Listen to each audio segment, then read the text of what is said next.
Good afternoon, Madam Vice Chairwoman and committee members. My name is Dr. Chloe Latham Sikes. I am the Deputy Director of Policy at IDRA, and we are opposed to Senate Bill 1. It's primarily because IDRA, for 50 years as a nonprofit, has been committed to achieving equitable educational opportunities for every child through strong public schools that allow them to access and succeed in college. And the basis of my testimony is on these questions of access and success. I'm going to turn your attention to the second heading you'll see around Texas private schools that are few and far between. On the second page of the testimony, you'll see a map of Texas, and this will hopefully be interactive online, launched for you shortly this week, where you can see it by your Senate district. But by our analysis, 23% of public school campuses are at least 10 miles away from the nearest private school. And 13% of public school campuses exceed 20 miles away.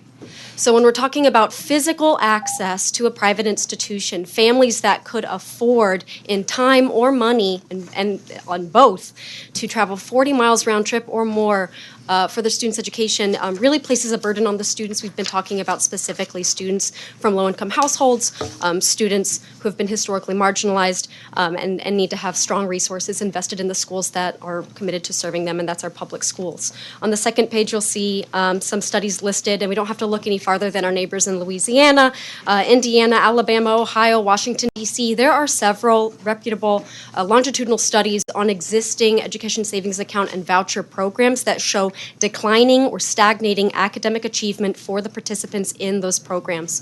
There's a severe focus on physical segregation and then the segregation of opportunity for students in these programs.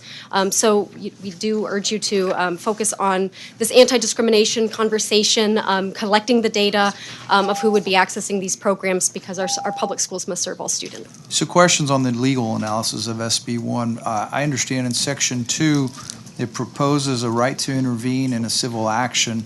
I earlier asked, and I'm wondering, do you feel this provision is necessary? Why should proponents of vouchers get an advantage over our Texas students and their families? And do you see some examples of vendors who would be authorized to intervene in future litigation? That is a great question, and I will direct Ms. Duggins-Clay to follow up with your office specifically for the legal analysis. I am not an attorney. I focus on education policy.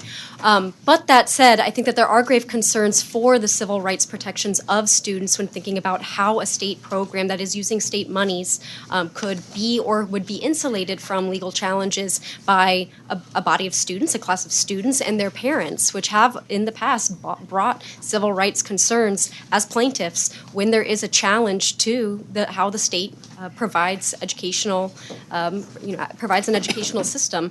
As we've seen, this was part of our founding at IDRA with the Rodriguez cases. So having that insulation is of deep concern of how there would be public transparency and ability to bring a challenge from families. Thank you.